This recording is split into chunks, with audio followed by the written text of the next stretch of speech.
Hello children. Today I will discuss about the future perfect tense as well as the future perfect continuous tense. Now, in future perfect tense, what is it? Obviously, the action will be completed in future, but it will be completed at a given point of time or at a particular time in future. As you can see the structure here, first subject, then shall have or will have, then the past participle form of the main verb, and then the rest of the sentence. For example, I shall have completed the task by today. Next, in the negative form, subject plus shall or will plus not plus have plus past participle form of the main verb, and then the rest of the sentence. As you can see the example, Ravi will not have done his job.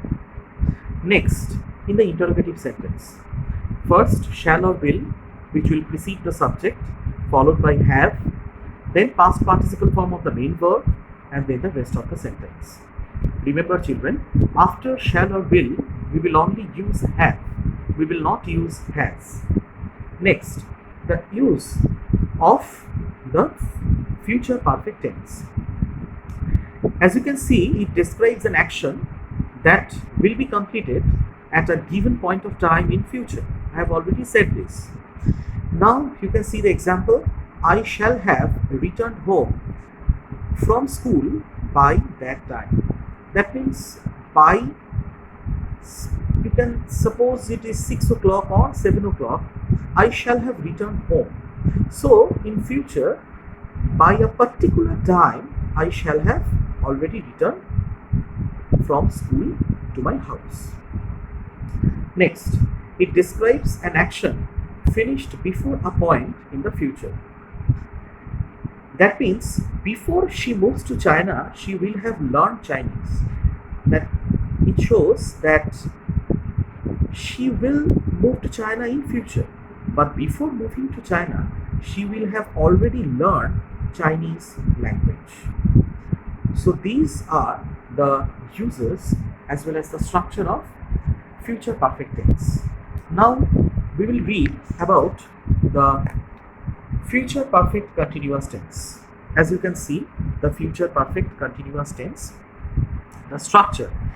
First of all, in the positive sentence, subject plus shall or will plus have plus been plus verbs plus ing, that means the base form of the main verb plus ing, and then the rest of the sentence. For example, I shall have been living in Kolkata for 4 years. Next, negative form, subject plus shall or will plus not plus have plus been plus verb plus ing, and then the rest of the sentence. For example, I will not have been eating vegetables for 3 months. Question, will or shall, it will precede the subject followed by have been, then verb plus ing, followed by the rest of the sentence. As you can see, will she have been learning French for 2 weeks? Now the use of the future perfect continuous tense. What is the use? First of all, it describes an action that will be in progress even after a certain point of time in future. That means after a particular time, after a particular point in future, the action will not end. It will continue. As you can see the example, by the end of this year, Raj will have been teaching in London for 5 years.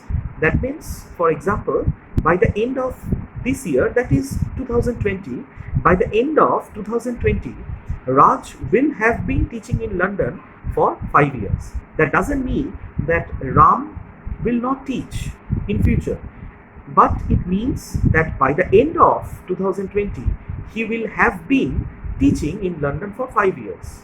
He will have been continuously teaching in London for 5 years.